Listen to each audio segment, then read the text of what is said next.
Bueno, habíamos quedado en la página 370 y una mención que se hace sobre el malestar de Deleuze, y continúo desde allí y plantea, dice, la trampa ideológica es convencernos que ese malestar es momentáneo, que podemos salir de él con unas técnicas que nos ofrecen las mismas lógicas que paradójicamente son las que producen los malestares. Así es como esos mismos sujetos precarizados con sus malestares quieren creer que son una clase que va a poder seguir ascendiendo o que volverán a estar mejor cuando pase la crisis. Pero ni la crisis, ni la precariedad, ni sus malestares son pasajeros, son parte de un plan trazado por esas lógicas que vinieron a quedarse.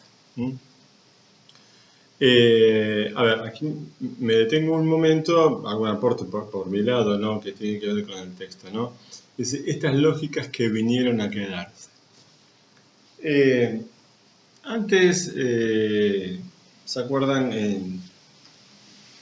Cuando yo, ahora ya no me acuerdo si era esta clase o la anterior, me parece que la anterior, cuando estábamos hablando sobre Nefa, el texto de Nefa, que se planteaba en este tema de, bueno, sí, la tecnología, la informática de sustitución, ¿no?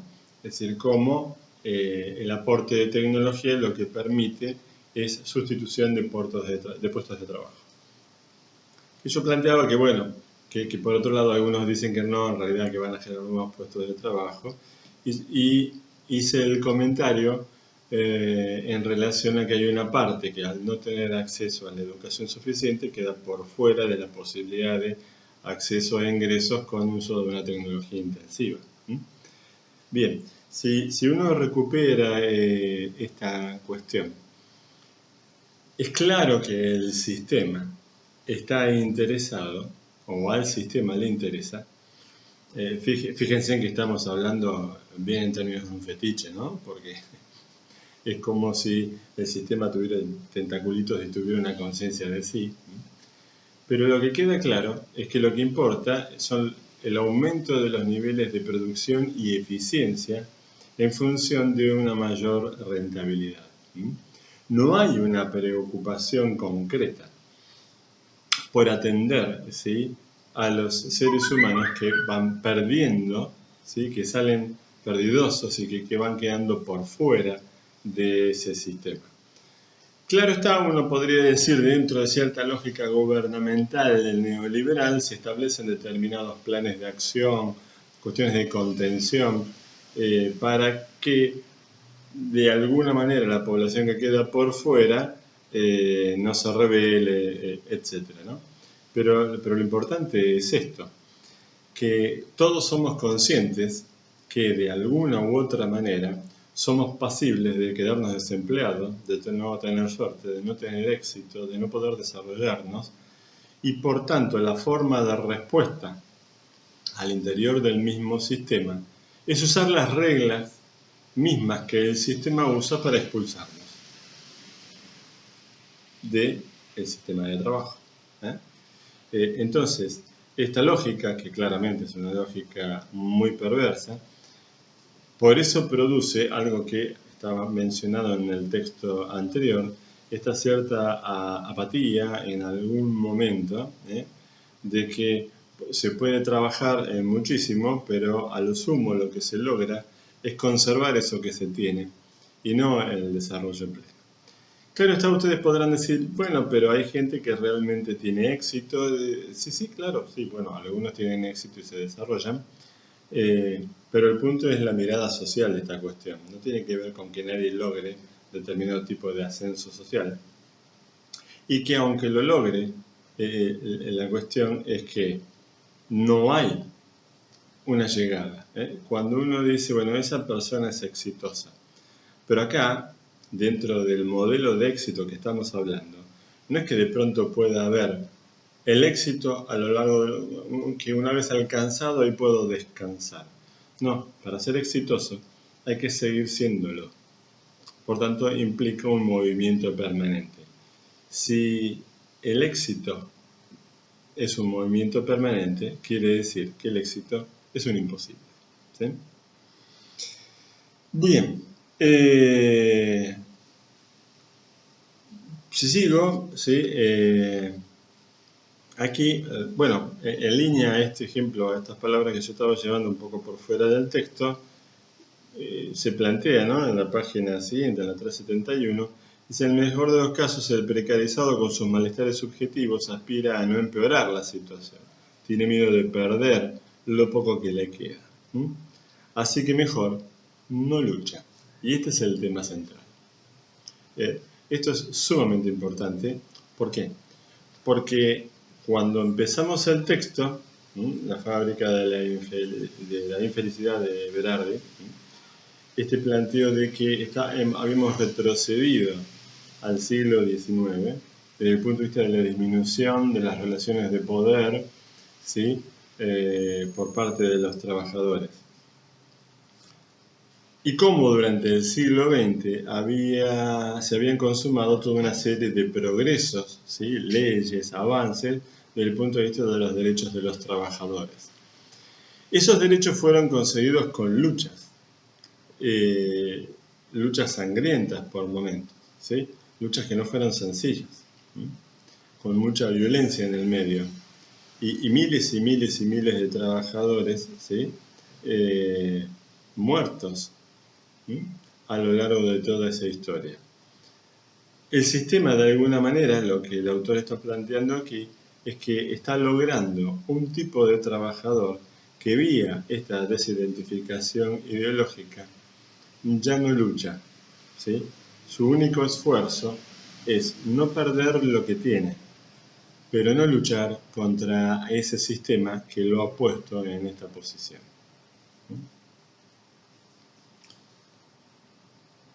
Guy Standing, ¿sí?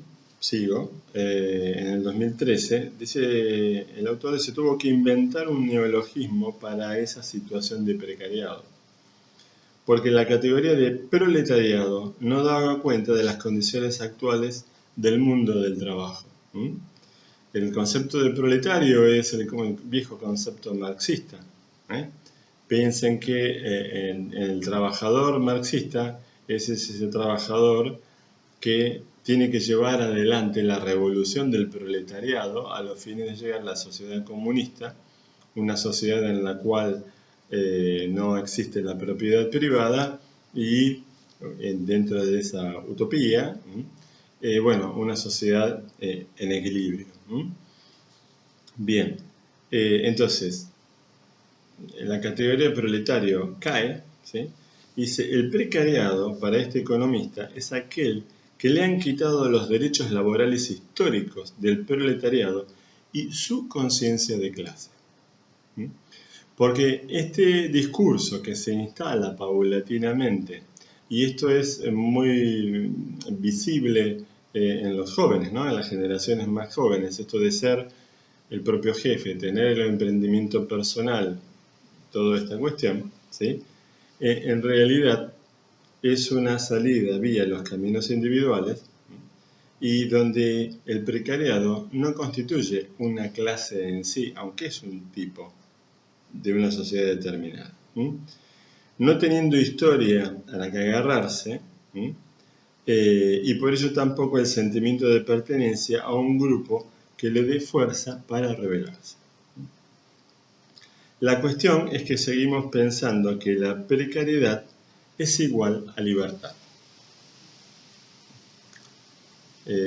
¿Por qué este juego? Este trabajo individual, este mandato, sé tu propio jefe, que te lleva a esta pérdida sistemática de los derechos y por tanto, ¿sí?, quedar en una posición precaria, ese sé tu propio jefe está presentado como un acto libertario, como un acto emancipador, como alguien que puede hacer uso de su libertad.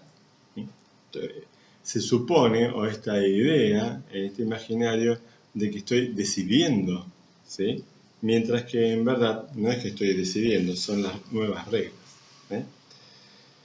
Y es ahí donde se entra una serie de prácticas y técnicas que van conduciendo comportamientos y produciendo subjetividades. Más adelante dice: para que los sujetos puedan soportar ese exceso de trabajo, se ha tenido que ubicar en un lugar no solo de libertad, como ya se expuso, sino un lugar de triunfo y éxito. El emprendimiento es ideológico, entendiendo lo ideológico no como falsa conciencia de la teoría marxista, sino como aquello que estructura una realidad desde la teoría del filósofo esloveno Zizek. Bien, aquí, a partir de aquí, ¿sí? Empieza a hacer toda una serie de comentarios sobre que los sujetos, para poder llevar adelante este tipo de esfuerzo, este tipo de emprendimientos, necesitan de determinadas técnicas y herramientas que le permitan lidiar con la situación. Y es de allí de donde aparece que en el campo de las prácticas ecológicas, en este caso, lo que ha realizado es la reproducción de los intereses dominantes. ¿Por qué?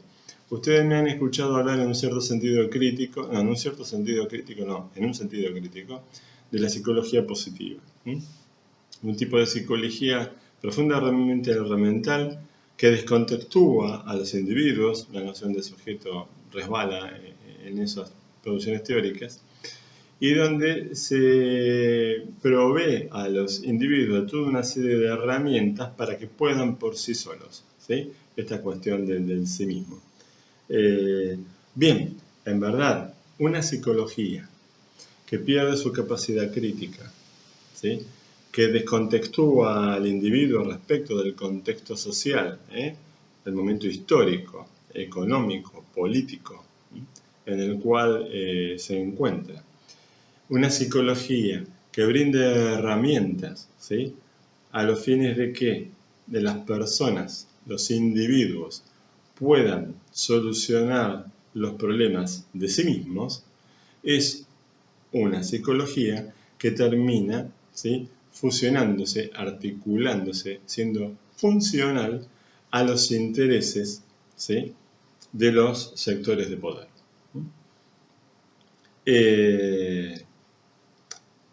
Por tanto, lo que se plantea es que, bueno, aquí lo que hay es una naturalización ideológica de la cuestión, un no preguntarse.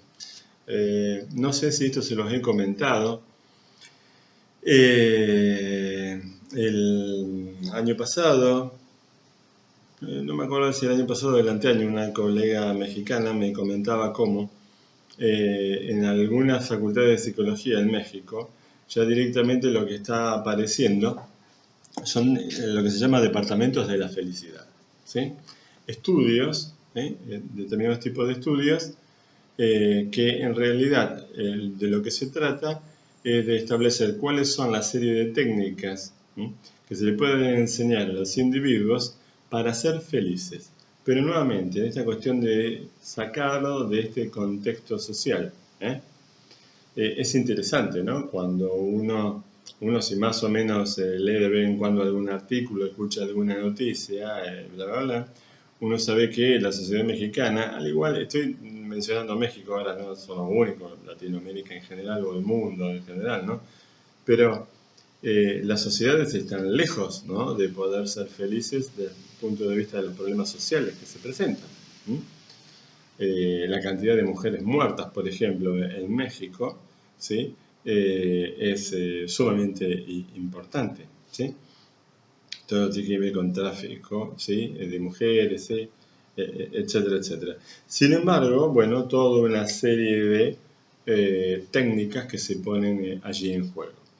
Incluso, ¿sí? Aquí dice, es por eso que hay prácticas psicológicas en dejar circular flujos de deseo, dice, factores inmateriales, espiritualidad, competencia, personalidad. Hoy día, si ustedes agarran y leen ciertos avisos que aparecen en las redes, etcétera, o incluso en el diario en papel, van a ver que hay técnicas espirituales, ¿sí? Para ser feliz y para que te vaya bien en el trabajo, y están anunciados y con gente que en algunos casos no tiene ninguna profesión, pero muchas veces que son colegas nuestros, ¿sí? Que están valiéndose de ese tipo de recursos. Bueno, estas son cuestiones de ver cuál es la posición que tenemos. Pero en todo caso, es un individuo que a los fines de la competencia tiene que aprender a autorregularse, ¿sí?